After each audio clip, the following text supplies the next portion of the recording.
I will talk about materials and applications and model selection, but I couldn't resist reviewing, so we are on equal playing ground, what a student of statistics, what their view is for the notion of predictive science. So I'm going to cover the principles of predictive computational science, talk about predictive models of heterogeneous random materials, and some other applications, and particularly I'll end up talking about cancer and modeling tumors, the growth of tumors. Those are my collaborators, Daniel Fagihi, Barbara Wilmoth, Laura Scorbosio, and Ernesto Lima. And here's a quick outline.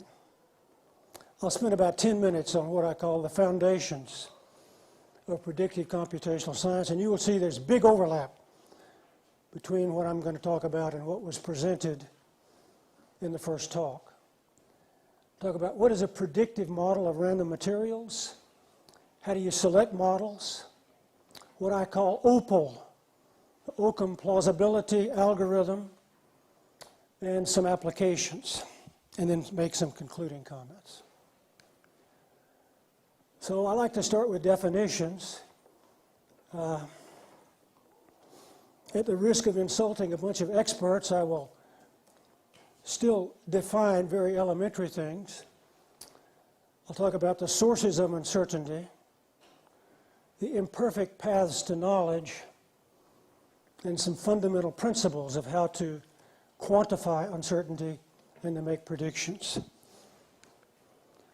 So what do we mean by VV and UQ? What do we mean by predictive science? Verification means, have you solved the equations right? And validation means, have you solved the right equations? And UQ is uncertainty quantification, and predictive computation. The word predictive changes the whole ballgame. Predictive computational science is the scientific discipline concerned with assessing the predictability of mathematical and computational models of events in the physical universe in the presence of uncertainty. So my events in the physical universe are mainly mechanics, models of tumor growth, and things characterized by nonlinear or linear partial differential equations. But the principles apply to any type of model. In fact, I have some backup slides on agent-based models and ODE models and so forth. What is a prediction? You look it up on Google. Prediction is a forecast of something in the future. A prophecy, prognosis, prognostication, or a guess. And what is a scientific prediction? It's a prediction based on the principles of science. And what is science? Science is a systematic acquisition of knowledge. And how do you acquire knowledge? Well, that's been debated for 2,500 years. You acquire knowledge basically three ways. There may be 4 or 5 that pop up in the near future, but mainly you acquire knowledge by observation, observing events in the physical universe. You acquire knowledge by putting forth inductive hypotheses. And there's some debate on what that really means. Put forth a hypothesis, to me it means a mathematical abstraction of a physical event. And now the new kid on the block over the last half century or less is you do computer models. You say, wait a minute, computer models can have error. Well, all models can have error. So part of our goal in computational science is to quantify and try to determine the extent to which different models can predict physical events. What is uncertainty?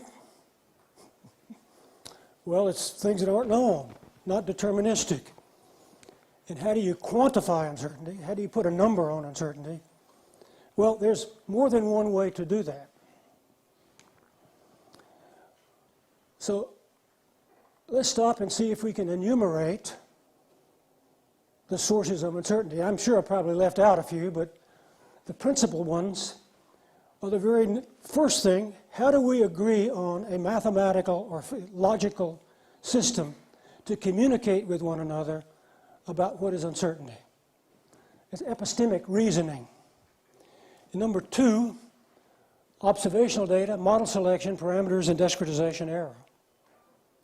The first one I call P uncertainty, and there are many ways to quantify uncertainty mathematically. You could have Dipster-Schafer theory, you could have possibility theory, you could have fuzzy sets, you could have interval analysis, but we know that for 200 or 300 years, statisticians and engineers and scientists have more or less settled primarily on probability as a framework in which to communicate uncertainty. But which probability? Well, I argue that the Cox-Janes probability, the so-called logical probability, is the real foundations for statistically looking at uncertainty. It's isomorphic to Kolmorogov, so we're not losing anything. But the beautiful thing in the Cox-Janes theory, as proved by several authors, particularly Van Horn, is that every natural extension of Aristotelian logic with uncertainties is Bayesian. And since I prefer to use Aristotelian logic, I cannot escape Bayes. Bayes' ghost is in the background of everything we do. And what about observational uncertainty? Forgive me if I bore you. This is old stuff.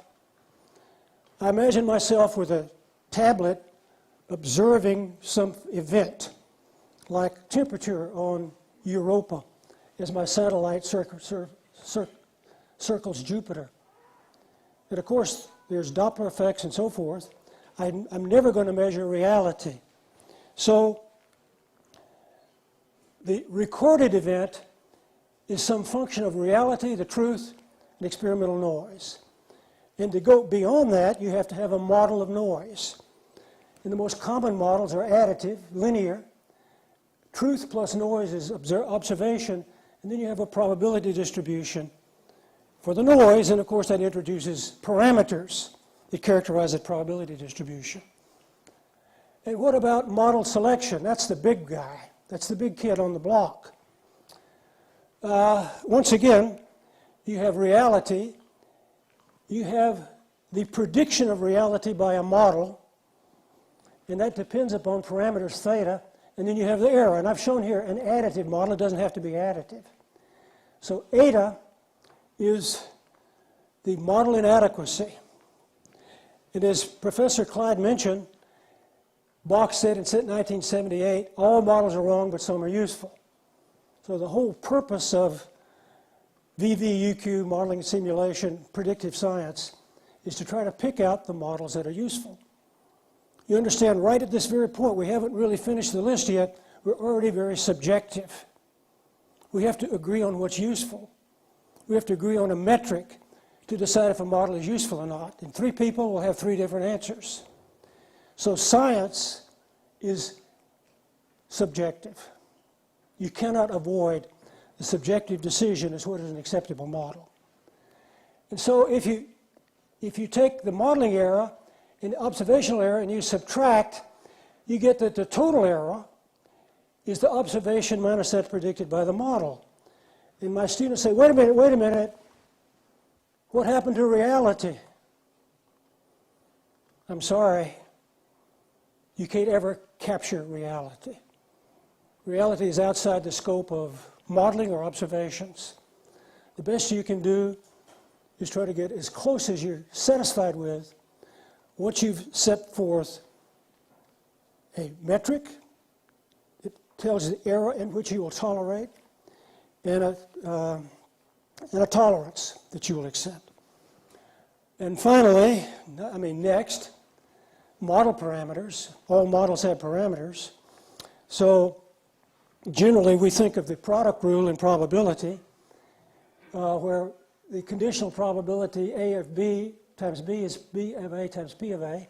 We write that down in terms of probability densities, and we try to start with a prior on parameters, determine the likelihood, and finally compute a posterior that will give us the parameters that will be fed back into our forward model to predict something. And of course, we also simultaneously worry about the sensitivity of the prediction to small perturbations in the parameters. You cannot ignore parameter sensitivity. And finally, H uncertainty. Once we've done all of this and created a computational and mathematical model, we have to get it on a computer. And when we do that, we corrupt it. So we add additional error. That error depends upon a discretization parameter. Now, fortunately, the determination of the error due to discretization is a mathematical question. And one can determine, and there's a growing literature, a large literature on this, a posteriori error estimations to try to at least bound H uncertainty. So very quickly, there's logical probability, there's observational error, model selection, model parameters, and discretization. And they all throw together into this imperfect path to knowledge. So there's prediction up there, there's knowledge. To acquire knowledge, you need observations, theory, and computational models. The province of managing discretization error is called verification, and that of observational and theory is called validation. I know you're all bored, but I think it's good to lay down common definitions. So here I consider what are the principles of V and UQ. And these can be translated into different languages, but here's what I believe is essential to come up with a process that will determine, in some sense, the predictability of a model. I start with a principle I call Jane's. The essence of honesty and objectivity demands that we take into account all the evidence we have and not just some arbitrarily chosen subset of it. You have no idea how many times you use that over and over again. You stop and say, wait a minute, have I used all the information I have and not some arbitrary subset of it? It's a guide to selecting processes for V and V. So you start with the product formula, given here in terms of probability distributions. Now here's what I call a model. A model is not a likelihood function. A model is a set of equations, conditions, constraints that characterize a forward problem. The model can depend on parameters and a scenario, and the solution of the model depends upon both. What is a scenario? The scenario is the environment in which a given model is applied. And I break these, wrong button. I break these into three major categories. One is called, let's say, the training experiments. That's the calibration of the model. Calibration of the model means that I adjust the parameters of a model to agree with a unit experiment. That's training the model. Having trained, you go outside that to a smaller, more expensive usually set of data, and you test the model. That's the validation step. And finally, when the model is tested, you jump into outer space and make a prediction of an event you will never see. By the way, if you ever see it, if you ever see the event you're predicting, it's not a prediction. It becomes part of the data. Okay?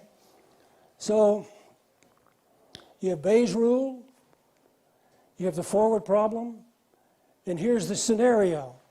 You start with the calibration, the scenario S sub C. By the way, you can have many different models that talk to each other. You have fluid structures, thermal interaction. You have a calibration for one, a calibration for the other, a calibration for the other. And you pull them all together for the validation experiment. And then you have the validation experiment, testing data. Once you are happy with the posterior for the parameters, you solve the forward problem. And you solve the forward problem for the validation data. And then you say, is the validation data well approximated by the model? So you had to have a norm or a metric to determine the degree with which it's approximated. You have to have a toleration. I mean a tolerance. So already, that's back to this subjective step I told you about a few minutes ago. We have to agree on a metric. We have to agree on a tolerance. And then finally, we make a prediction. And the prediction is for the prediction scenario, and you determine a quantity of interest. One thing that took certain communities a long time to realize is that when you develop a model of a physical system, you do not model it, you do not develop it to solve all of the behavioral aspects of the system. If you say, I have a model to determine the dynamics of this fluid system, be careful. That can't be possibly correct. You determine a model to do one specific thing, determine a list of quantities of interest. Otherwise, you can never compare models. Okay?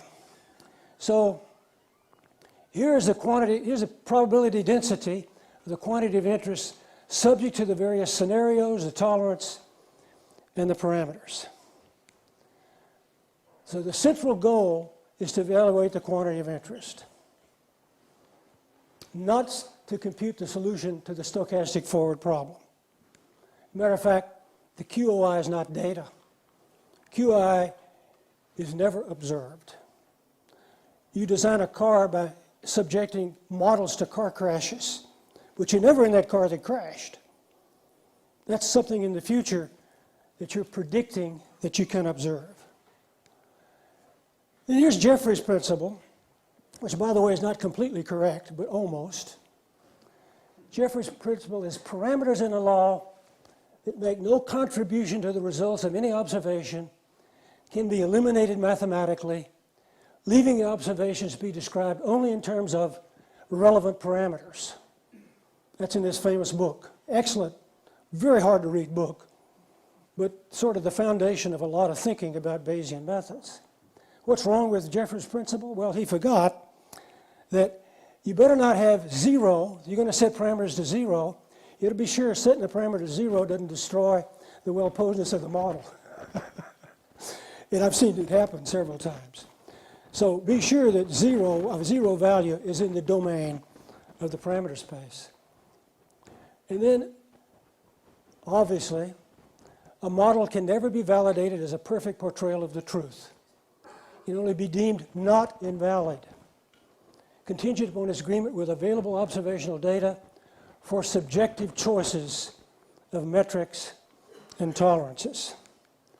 And the central problem of predictive computational science, UQ and CSE, is a selection of a valid model and selection of the parameters.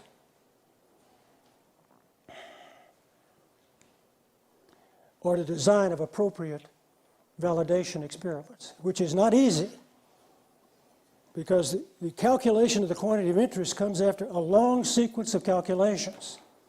Calibration of the model, validation of the model, prediction of the forward solution, extraction from the forward solution the quantities of interest.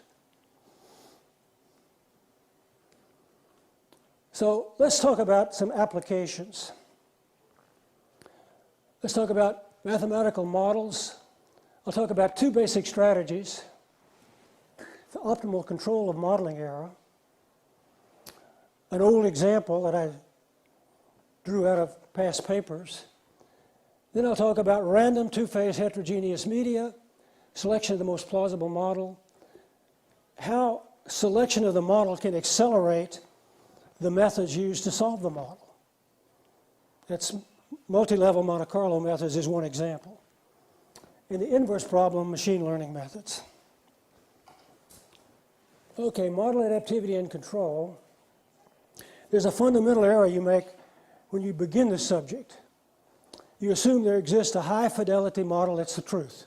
Of course, that's baloney. There exists no high-fidelity model that's the truth.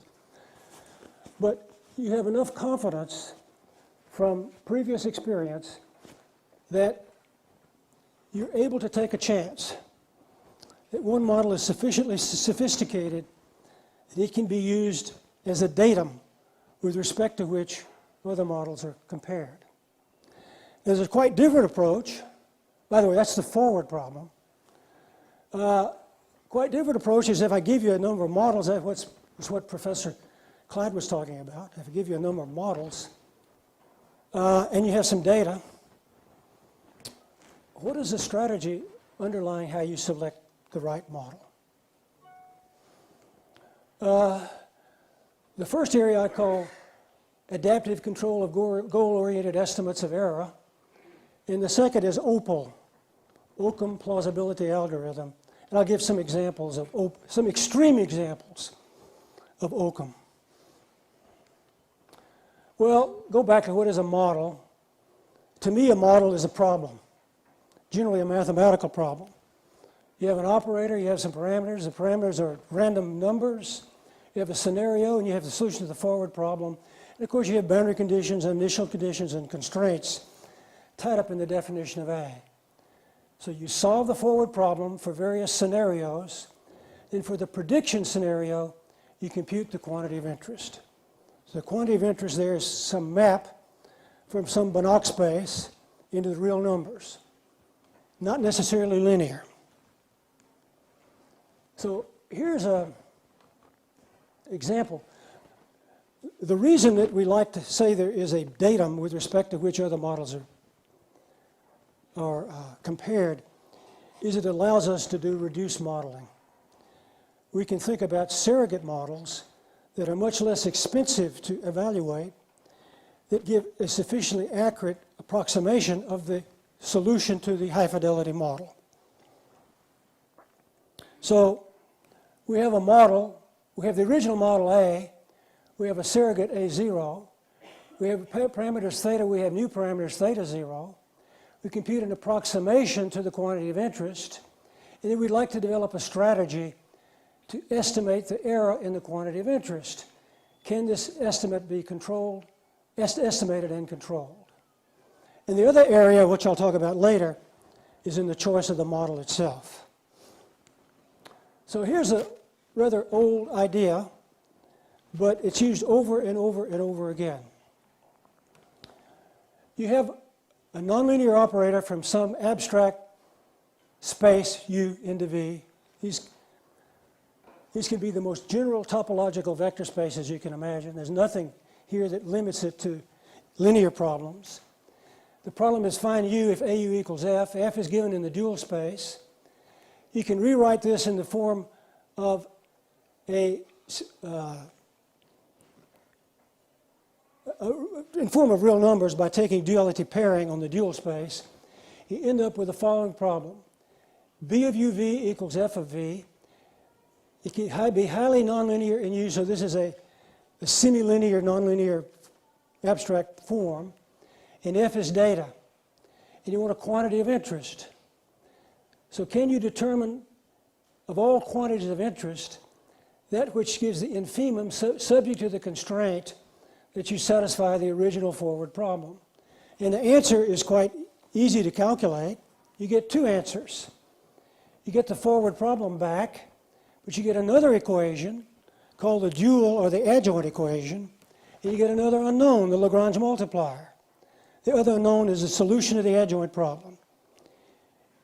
This problem, the coefficients can depend on the solution of the forward problem, unless it's linear.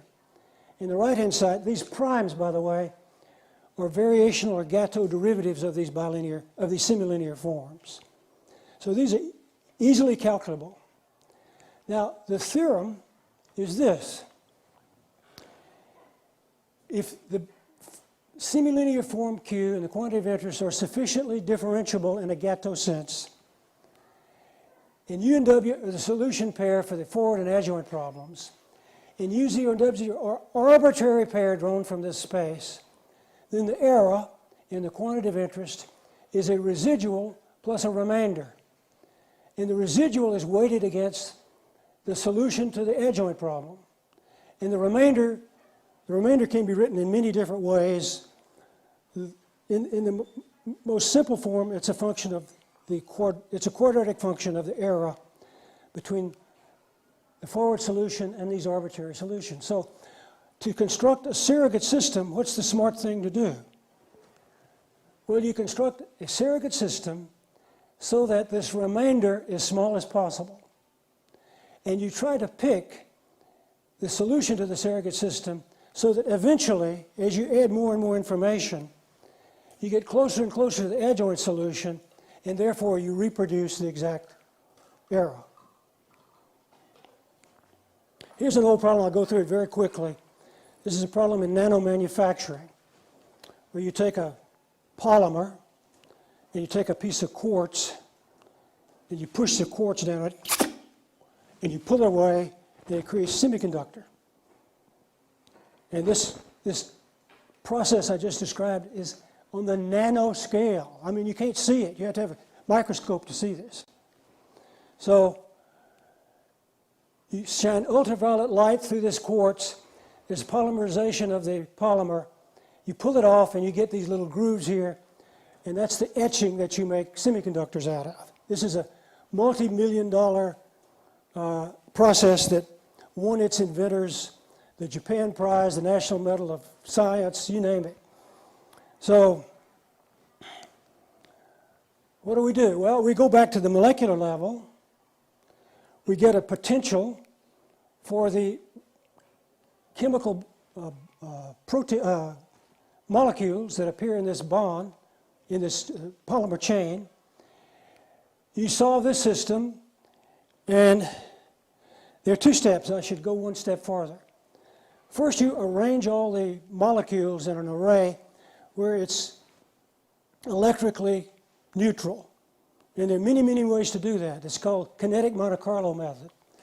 And there are tens of thousands, maybe millions of realizations that will give you this configuration. And then you let it collapse into an equilibrium point. Equilibrium,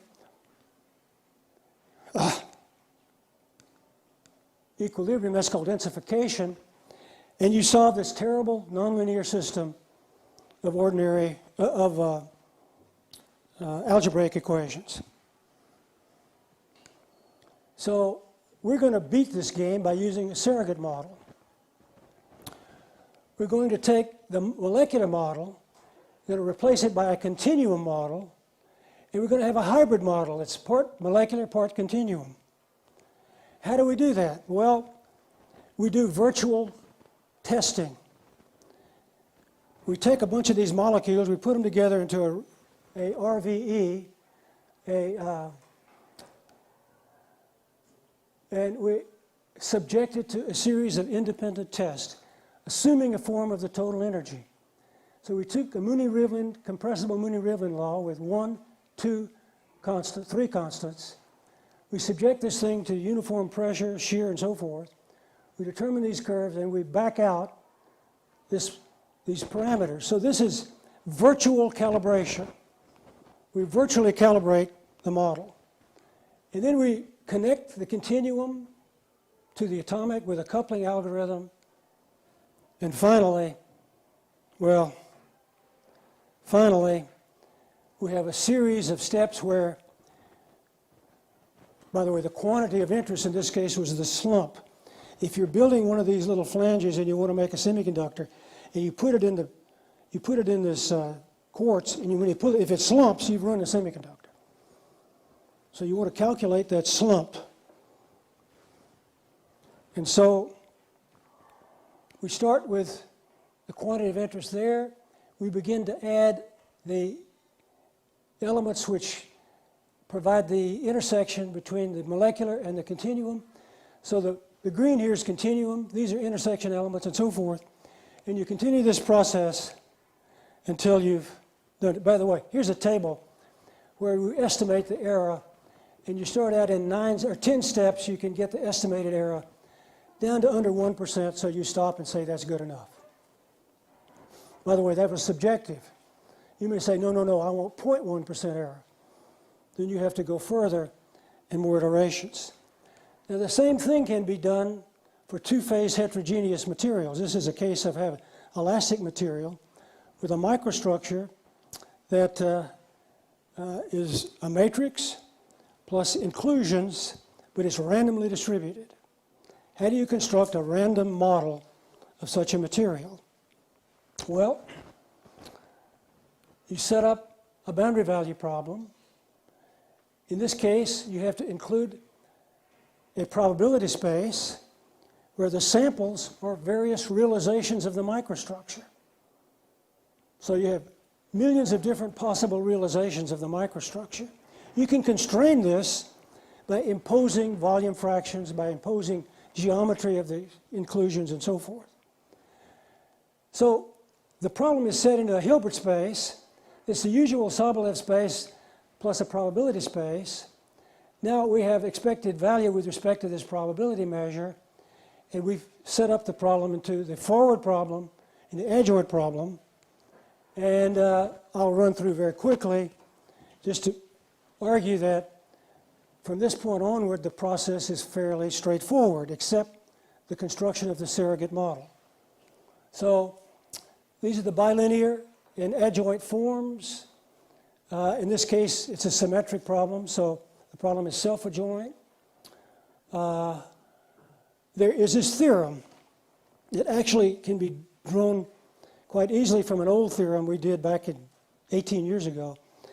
And it gives you a two-sided bound on the error and the quantity of interest. Computable upper bound, computable lower bound, and they're given by these very complicated formulas. So how do you implement that? Well, I want to generate a sequence of surrogate models which have significantly smaller size and complexity, designed in such a way that I can produce a quantity of interest that's sufficiently close to the true quantity of interest for the full model.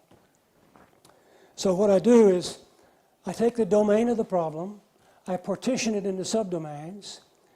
The first subdomain will be the purely homogenized problem, where I take a standard method of homogenization and I average all the constituents, and I get constant properties throughout. Then I take one subdomain, by the way, then I check the error. If the error is intolerable, which it will be, you begin to add information from the microstructure. So step 2, you add the random information to one cell. This is now the hybrid model. You compute the quantity of interest. You check its accuracy. You're continuing in this way until you have enough information from the fine scale that you've satisfied your tolerance for error, and then you stop. It's kind of like adaptive meshing. You put a finite element mesh and you want the mesh small enough to get an accurate solution. This is not a mesh, this is the model.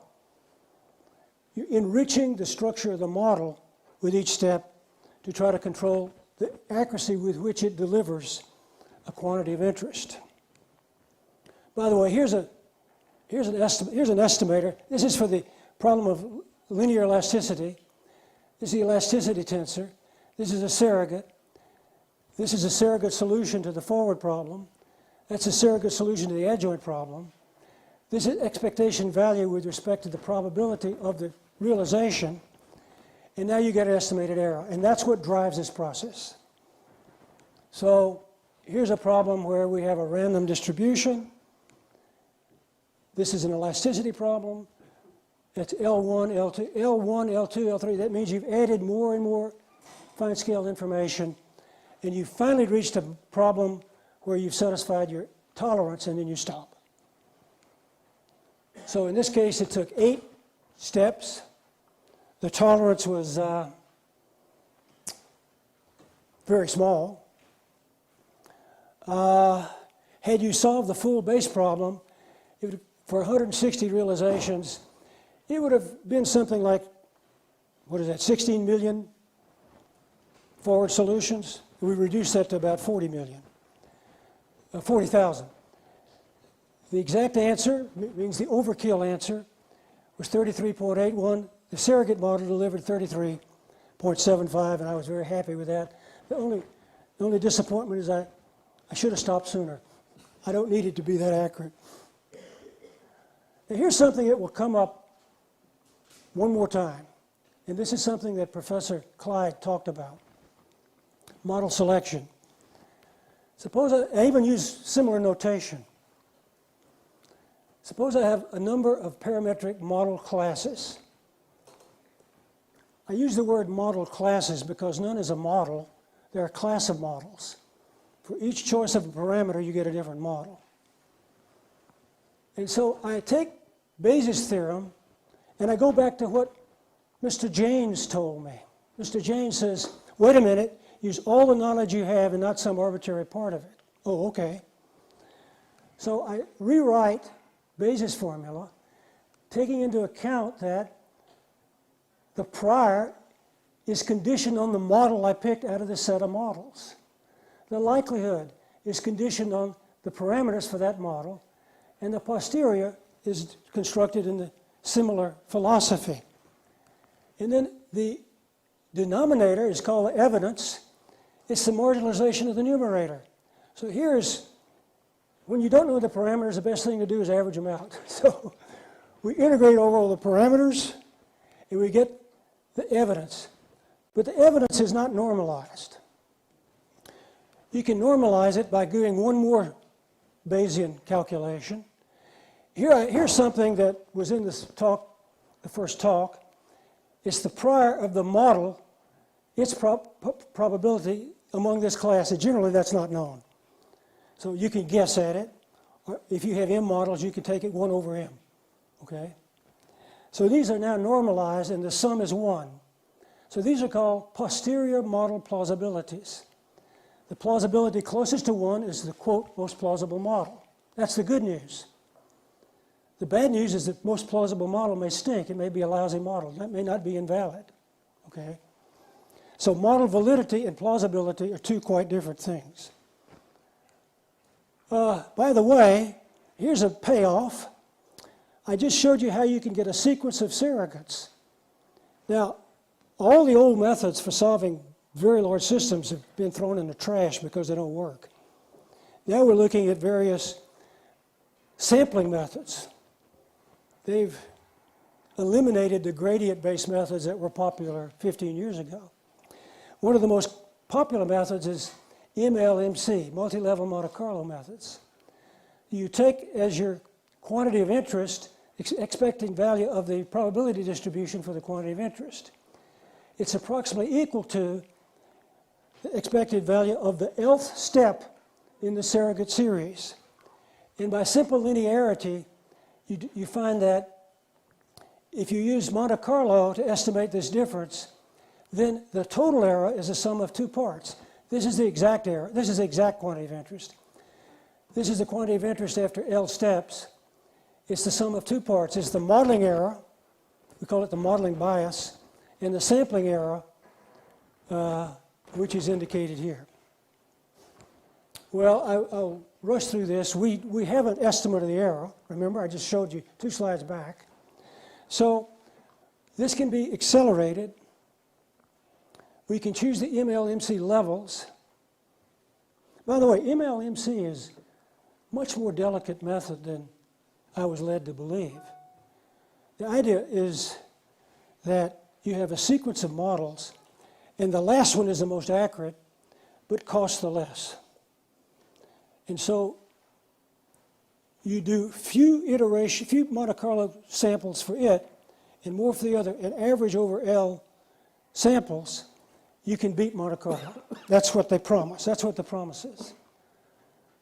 So let me take one problem. This is not elasticity. This is heat conduction in a random material. There are 3 different levels with different tolerances. Up at the top, you say tolerance 0.5, level 1, level 2, level 3. What those levels are what the purple is the number of cells added to the model to reduce the error estimate below a certain tolerance. And those are for different tolerances. If you increase the tolerance, you're going to need more information. So, and we beat it. For 1 level, or for 2 levels, or 3 levels, this is the standard Monte Carlo. This is 2 levels, this is 3 levels. So this is work. You can significantly decrease the work per iteration using MLMC based on a sequence of surrogate models. Here's another example. This is elasticity. Once again, we beat Monte Carlo. Very quickly, is there an inverse version of this? And this is really kind of work in progress. you have a nonlinear stochastic PDE. The distribution of the microstructure is some Gaussian distribution. So this is an infinite dimensional parametric problem. You can compute the parameter to observation map. You compute the observations. You go through the usual process, assuming a Gaussian likelihood. This is the prior. And how do you get the prior? Well, one way to get the prior is use the Bertrand covariance, which is basically the solution of the stochastic PDE, although there are some people who argue against that because it can be very expensive. And so here's an equation for the distribution of these constituents. This is the inclusion, this is the matrix, this is the Gaussian field, and these determine the size and density of the inclusions and cutoff functions. There's a Gaussian field, there's a sample of the Gaussian field. How would you do an inverse problem to compute a surrogate that would give you parameters sufficient to give you an accurate quantity of interest? Well, if you know the answer to this, tell me. Here's what I'm doing now. I'm thinking that this is the original problem. Let's assume this is known. This is a surrogate problem. This one want to be determined. You compute the evidence for this model, and you use Jensen's inequality to get this relationship. This is the entropy of the new model to be determined, and you discretize this. For each sample of this, you discretize this and you determine an approximation of the distribution of inclusions that will make this below a certain threshold. This is variational Bayesian method, essentially. Now I'm going to come to the second part. How are we doing on time? Could you wrap up in about the next 8 minutes or so we can... Okay, I'll whiz through this then. Okay. I already told you about Bayesian plausibility. Instead of adapting the model, we're going to select the model. So we have a string of models, and we want to find the model among them that is most fits the data, most consistent with the data. And here's a reproduction of a slide I gave earlier. There's Bayes' theorem. There's the evidence. There's the plausibility. Sum is normalized, so it's 1. And there's Mr. Occam. Mr. Occam was a Franciscan priest, monk, around the 13th century. He was at Cambridge. He wrote his famous Occam's razor. For years I wondered, what the heck does a razor mean? You know what Occam's razor? He shaves off assumptions. That's what he's doing. Shaving off assumptions. Occam's razor is among competing theories that lead to the same prediction. The one that relies on the fewest assumptions is best. That's not a principle. That's sort of a rule. Can you make a principle out of it? Well, when choosing a model among a set of models, here I'm changing the notation. This is a model with parameters θ1. The simplest model is the best choice. Now, influenced by Aki-Iki's AIC calculations and BIC calculations, there's a lot of statistical literature that says the simplest model is the one with the fewest parameters. We know that's not always true, but I'll start with it now. We'll take as the simplest model the model with the fewest parameters. Be my guest to do an alternative definition of simplicity. And it's valid if it passes the Bayesian validation test. So here's Occam Plausibility Algorithm. You start with a bunch of models. You perform a sensitivity test. How do you do that? You perturb each parameter, and you take a Monte Carlo perturbation of each parameter, and you determine an output function. And you put that into one of several measures of parameter sensitivity. There's Sautelli's, there's Sobol, and others. And you don't accept a model that's too sensitive to perturbations and parameters. Whoop. Then you reorganize these in categories. The first category is the one with the fewest parameters. You calibrate them. You determine their plausibilities. Those that pass the sensitivity and the calibration step is the model valid.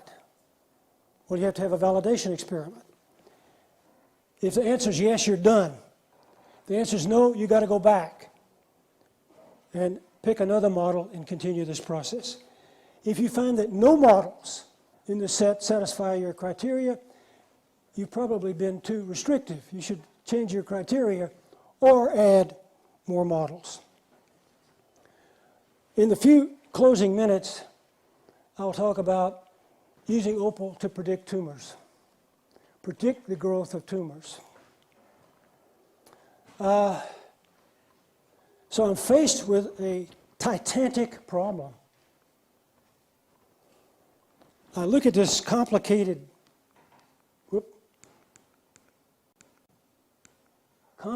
mass of living cells. I have extracellular matrix, healthy cells. These cells are living organisms. They're going through mitosis. They're dividing. Some are dying. Some are becoming necrotic. How do you determine a mathematical model to characterize this? Well,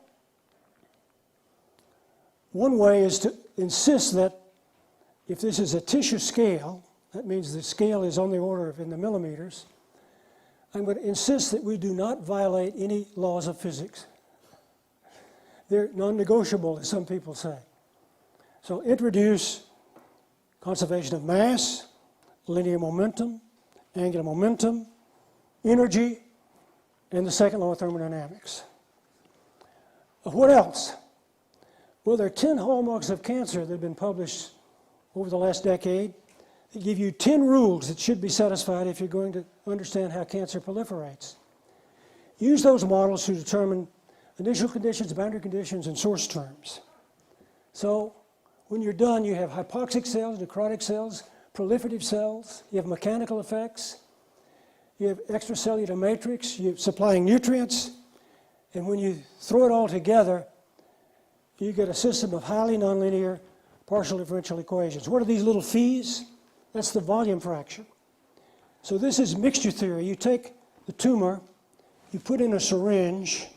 At each point in the tumor, you'll have a mix of healthy cells, cancer cells, nutrient, and so forth. The volume fraction, the volume per unit volume of each one is the unknown. Those are the dependent variables in the model. So what is the quantity of interest? Well, there are many different quantities of interest. The most natural one that comes to your mind immediately is what is the mass of the tumor after n days? Okay? That would be certainly of interest. Another one could be what is the surface area of the tumor? And there's several others. So this is called a model too, by the way. These are marine models. They're bovine models, they're porcine models, and they're marine models. Marine models, unfortunately, are poor rats that you sacrifice to determine their response to tumors. So this one, we had 14 of these guys. We subjected them to glioma, which is a deadly brain cancer. It begins to grow. We only had the ability to do an MRI every 2 days or every 2.5 days. So each 2.5 days, we do a scan of the progression of glioma in these rats. We took the first 4 as our calibration data.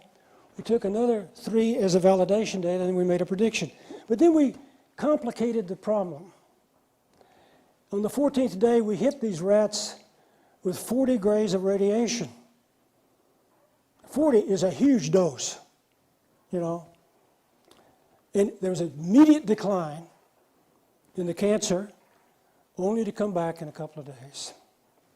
So here's the tumor area, equivalent to volume. We're doing tomography. This is days. This is a likelihood function. This is the tumor, the predicted tumor area versus the measured tumor area. And of course, if you have a stupid calibration experiment, you will miss the prediction enormously. So what happened in 14 days was, 14 days, you have the radiation treatment, decline in cancer. If you're going to have an event in the middle of a calibration, you need more data to validate the model. So we extended the validation and made the prediction. Most of these predictions predicted the tumor mass many times in 5%, always under 10%. So here's just quickly running through the model. This is mobility, this is chemical potential, this is called the growth potential. These are the models of radiation. And here is a collection of models. We had phase field models, reaction diffusion models with mechanical coupling, without mechanical, with mechanical coupling. And then we put in the radiotherapy models. These have been around since 1970. I wonder who's really done a serious calibration of them, because most of them are wrong. But anyway, they have another 7 parameters. So you put them all together, we have 39 models. This is not Navier-Stokes or Hooke's law. This is stepping off into outer space with new models. Which models are best? Well, we do an Occam. We go through Occam's plausibility. We rank the models. The simplest one is reaction diffusion models with one particular radiation model. And we start going through the Occam categories. The final one had 12 parameters. And guess what? Oh, by the way, these are tolerances that we arbitrarily set up. Generally 5% of the estimated tumor rate that we've extracted from experiments. The very first model was valid and gave a really good prediction. So in theory, you stop there. You don't look at another one. But you can go on and do other models. Here's one down here is even better. It's open category 5. That's a very complex model. It takes, I don't know, 15 or 20 hours on about 15 processors to solve this model. And finally, when you get a model that satisfies your criteria, you can make a 3-dimensional prediction. This is a calculation over day 1 through 14. Day 14.5,